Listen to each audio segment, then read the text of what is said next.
Muy buenas a todos y bienvenidos a Segorinfo. Hace ya algunos programas les prometimos que íbamos a dedicar un Segorinfo a explicar en profundidad en qué consiste la unidad de prevención comunitaria de conductas adictivas. Pues bien, lo prometido es deuda y hoy vamos a dedicar todo el programa a hablar sobre este tema. Y para ello hoy nos acompañan Yolanda Sebastián, concejala de Sanidad y Bienestar Social, bienvenida, y Juan Pavía Martínez, psicólogo del Ayuntamiento de Segorbe, bienvenido. Yolanda, en primer lugar me gustaría tratar un aspecto más general sobre los servicios sociales. Tengo entendido que para este 2017 la subvención por parte de Consellería para contratar personal de servicios sociales se ha duplicado y que el presupuesto de Segorbe para este año está marcado por la mejora de los servicios que se prestan a toda la comarca. Háblanos un poco de los perfiles que se van a contratar. Pues sí, la verdad es que para nosotros ha sido una enorme satisfacción ver cómo la Consellería de Igualdad y Políticas Inclusivas está siguiendo pues la misma línea estratégica a nivel de servicios sociales que veníamos nosotros, el nuevo equipo de gobierno, con las ganas de implantar. Para ello era necesario, lógicamente, aumentar la plantilla y contar con un mayor número de recursos humanos, como fue en principio la apuesta por la media jornada de educadora social, y ahora pues esta semana recientemente ha acabado el proceso selectivo y tenemos pues una educadora social a jornada completa más otra educadora social a media jornada. Claro, el contar con más profesionales y también con una trabajadora social que atiende dependencia de más, pues bueno, nos ha permitido hacer que los servicios sociales sean unos servicios de más proximidad. Nos ha permitido también aumentar la frecuencia con la que la trabajadora social se desplaza a los municipios, y eso permite pues bueno, agilizar todos los trámites burocráticos que ya de por sí en tema de dependencia pues son muy largos y muy tediosos, y el que la trabajadora social se acerque a cada municipio con más frecuencia pues ha posibilitado agilizar todos esos procesos. Ya hemos avanzado que vamos a dedicar el programa a hablar de la unidad de prevención comunitaria de conductas adictivas. ¿De qué se trata, Yolanda? Pues bueno, un poco en la línea de aumentar el número de profesionales, la apuesta ha sido rescatar la figura del psicólogo municipal para que pase la jornada completa en el ayuntamiento, para que pueda atender, pues bueno, entre numerosas acciones que tiene y funciones, una de ellas es esta, es la unidad de prevención en conductas adictivas, que requiere pues mucho tiempo, mucho espacio de coordinación con otros profesionales para poder atender de manera integral a todos los usuarios.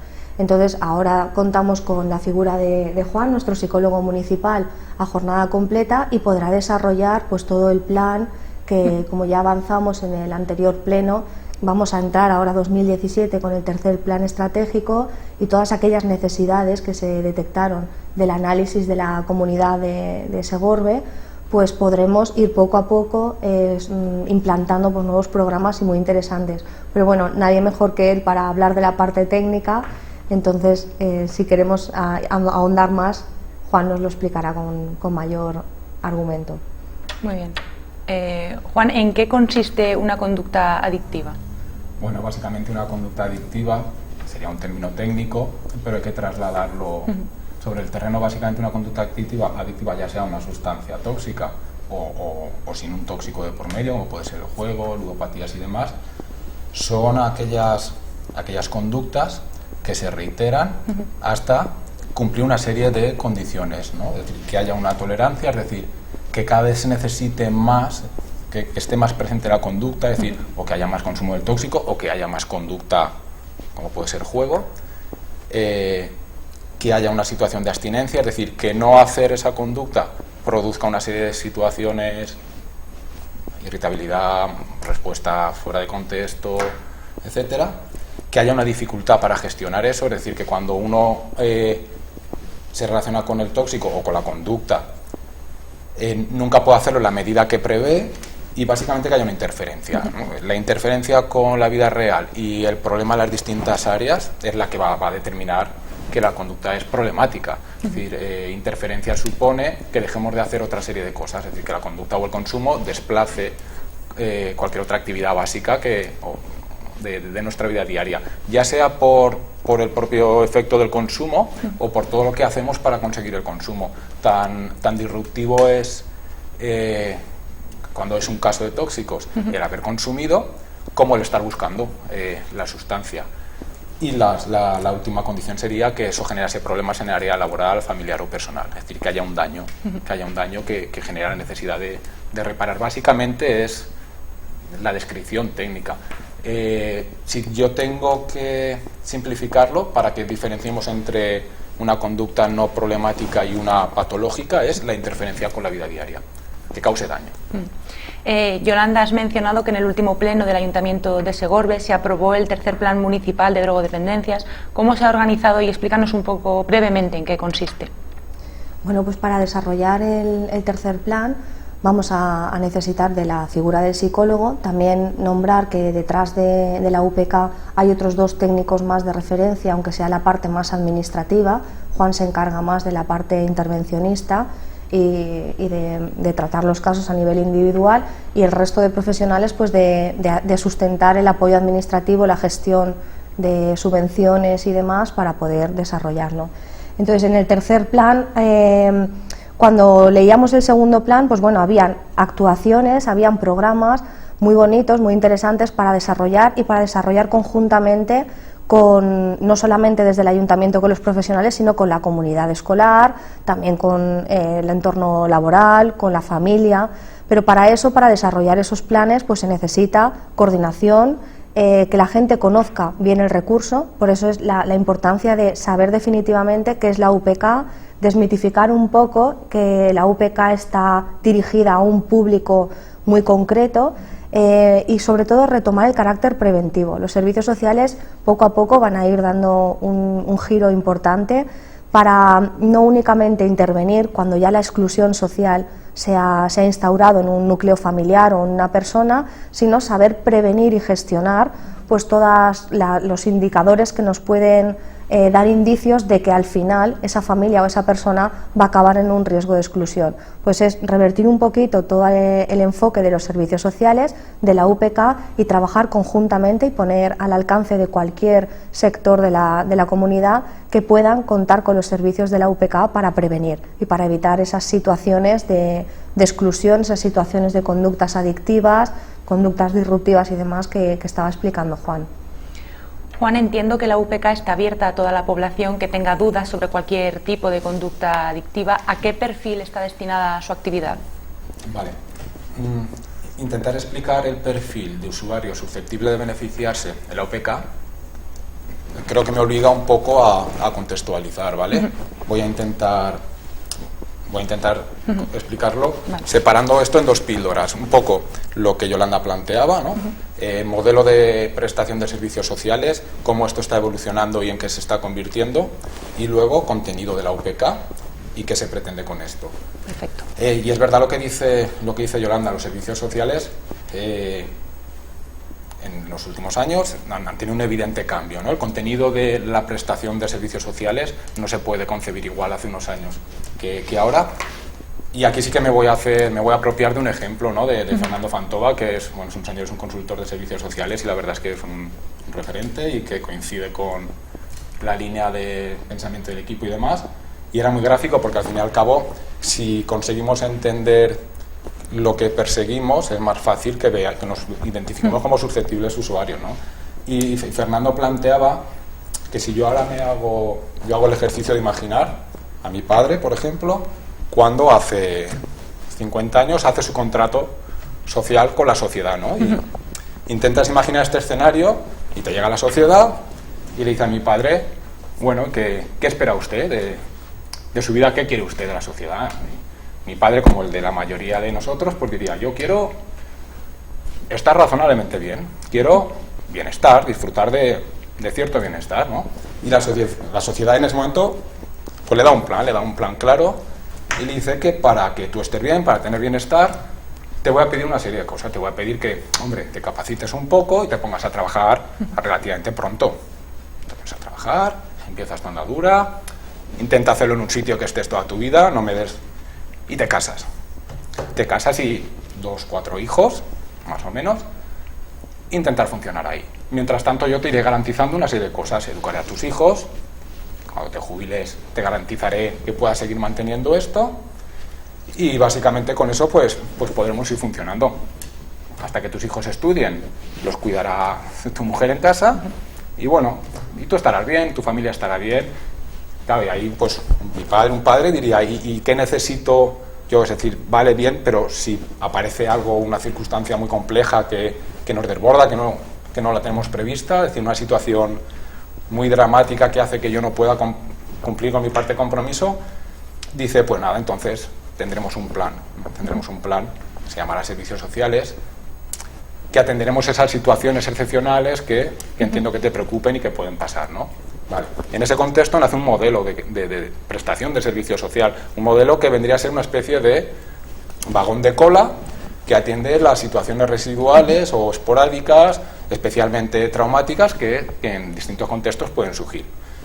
Y ese fue el escenario en el que mi padre o cualquiera de los padres de nuestra generación pudo hacer. Pero si ahora intentamos visualizar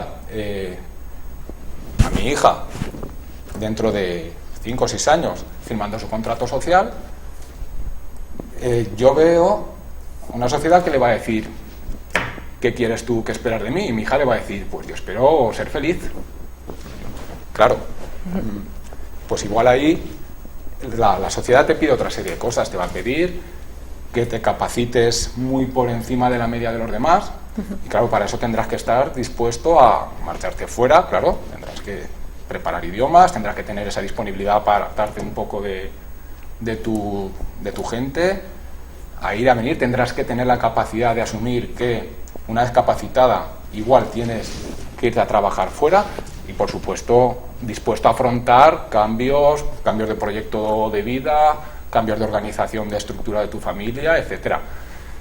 Y eso te puede pasar una pequeña factura, quizás no vas a poder estar tan pendiente de la gente que tengas cerca, pero vas a tener que tener esa capacidad porque vas a tener que cuidar a gente que va a necesitar cuidados con más frecuencia de la que el sistema a lo mejor va a poder asumir, ¿vale?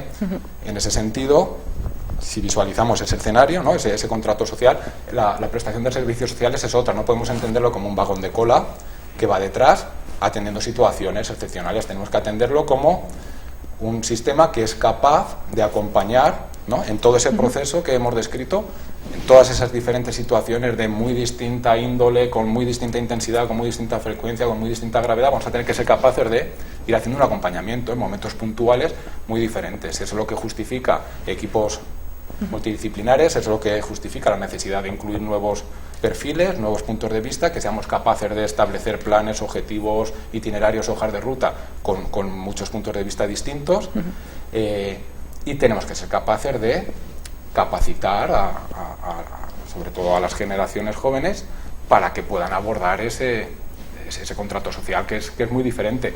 La UPK un poco, esa es una píldora, la UPK llevaría esa línea, es decir, podemos atender situaciones cronificadas, situaciones agudas, situaciones problema, o podemos hacer un acompañamiento previo que capacite a la gente para saber gestionar eso, ¿no? Y con esto, ¿qué quiero decir? Que de UPK, Unidad de Prevención Comunitaria de Conductas Activas, tenemos que quedarnos con lo de prevención. El usuario que se va a beneficiar de esto es cualquier persona que antes o después pueda verse en un contexto en el que tenga que tomar una decisión en relación con las conductas de consumo. Es decir, y cualquier niño o niña joven, antes o después, va a tener que enfrentarse a situaciones en las que va a tener que tomar decisiones. El trabajo de la UPK está destinado básicamente a ese grupo de población y a sus entornos, es decir, sus docentes, sus familias, etcétera. ¿Cómo se articula el trabajo? Pues básicamente las UPKs trabajan en varias áreas. Trabajan en las que te decía, a nivel comunitario, a nivel escolar, a nivel familiar y a nivel laboral. Y dentro de cada una de esas áreas lo hace para diferentes grupos, es decir, para una población universal, es decir, para toda la población, todo el que es susceptible en un momento dado de tener conducta adictiva. Para públicos ya más concretos sería la prevención selectiva, tenemos universal, selectiva, que está dedicada o destinada a colectivos que están especialmente expuestos por edad, por entorno, por estructura familiar, y luego hay un tercer nivel que sería la prevención indicada, que va dirigida a casos muy puntuales, ¿vale?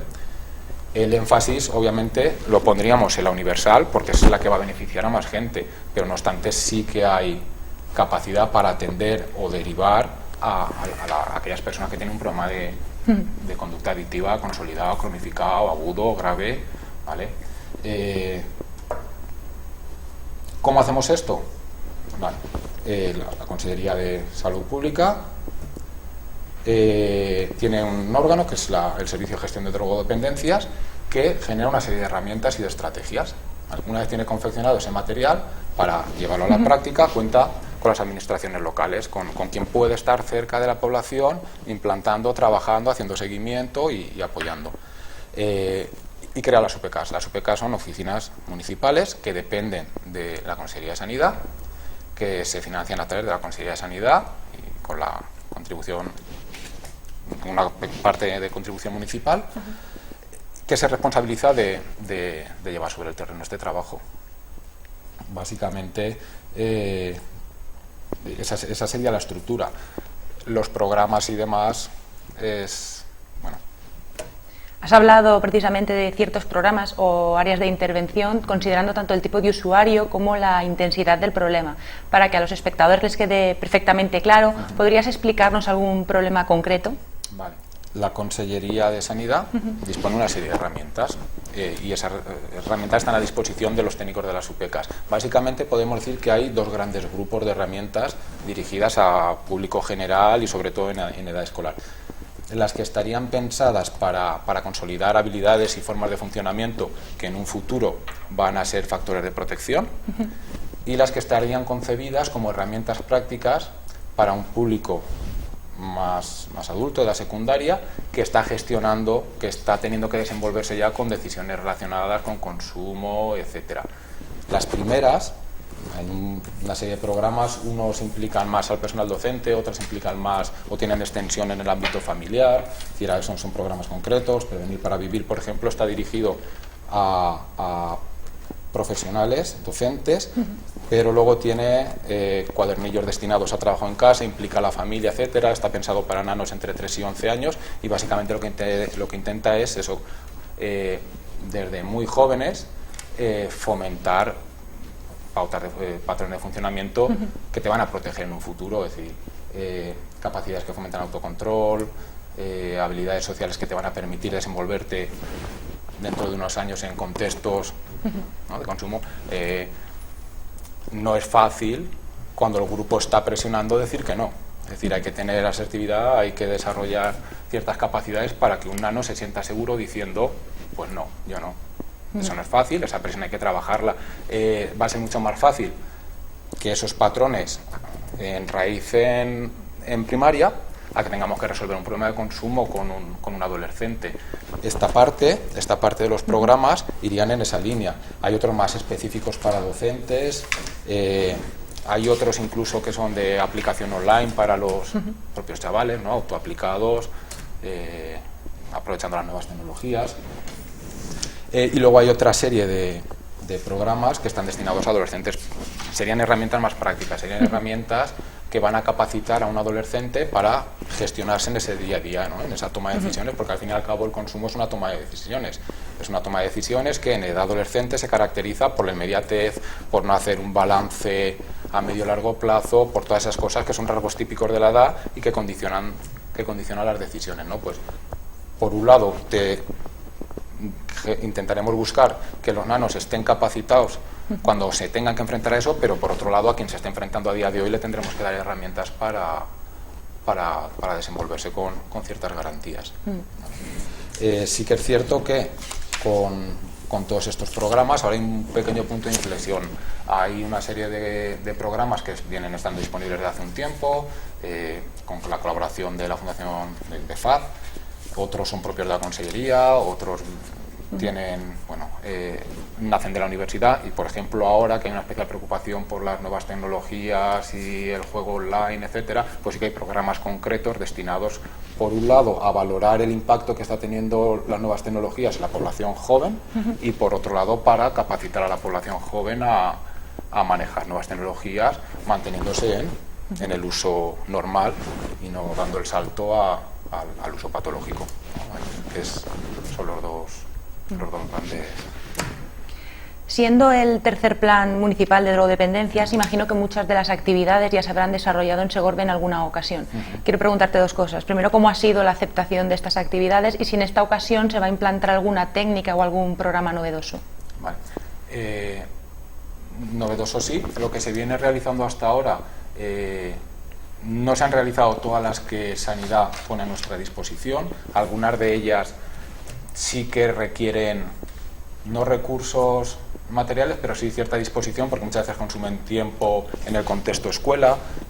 Para eso hace falta en ocasiones encajar contenidos curriculares, es decir, la demanda de ciertos programas más ambiciosos supone que todos, ¿no?, la administración, los padres demanden esa prestación, los colegios vean que los padres demandamos esa prestación y hagan ese hueco. Entonces, no todos los programas disponibles se han utilizado. Los que se han utilizado han funcionado bien, pero hay muchos programas que todavía no se han utilizado, que en otros sitios han constituido experiencias estupendas, ¿vale? Por lo tanto, sí que tenemos que ser ambiciosos, tenemos que ser capaces de trasladar sobre el terreno programas muy chulos, pero para eso tenemos que demandar todos, o tenemos que tener todos sensibilidad y ser conscientes de esa necesidad. Y en cuanto a los programas concretos, pues obviamente los más novedosos son los que te planteaba relacionados con nuevas tecnologías.